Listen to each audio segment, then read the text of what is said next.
Number 4. 5 Olympic athletes were weighed daily to regulate caloric intake during training sessions. The weight gain to loss for each athlete after 1 week of training is shown in the table below. Samuel, 1700s. Anna, -1 and 4800s.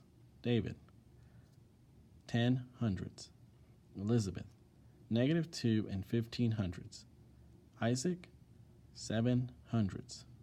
Which list shows the numbers in the table from least to greatest?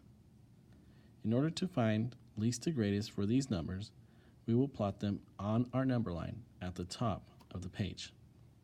We will start with Samuel. Samuel is 1700s.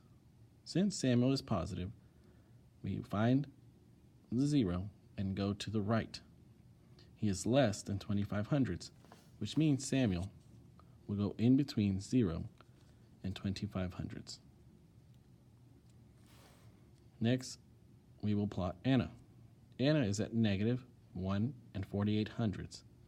We will find the 0 and go to the left since Anna is a negative number. -1 and 4800s will come right before -1 and 5000s.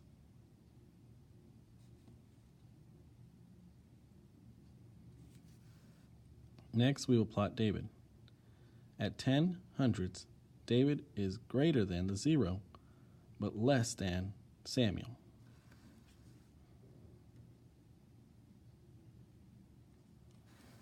Next, we will plot Elizabeth. Elizabeth is at -2 and 1500s. We will start the 0 and go to the left until we reach -2 and continue to go in between -2 and -2 and 2500s.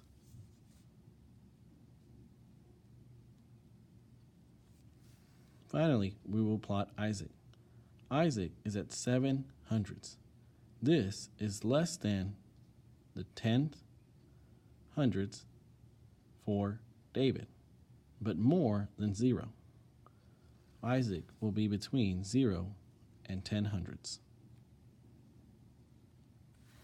Now that we have plotted all of our points, we can now find least to greatest. Starting with the left side of the number line, we will move our pencil across, writing each number as we cross it. First, least number is -2 and 1500s. When we look back at our answer choices, we will see that J can now be crossed out. The rest of our answer choices are still in play. As we continue to move across the number line from least to greatest, the next number we will counter is -1 and 4800s. All of our answer choices still contain the correct order. We will move across until we reach the next number, which is 700s. We can now cross out G, as 700s is not the next number in this order. The next number we encounter is 1000s. This eliminates F, which leaves us with H as the answer. 1700s is our greatest number, as it shows in letter H.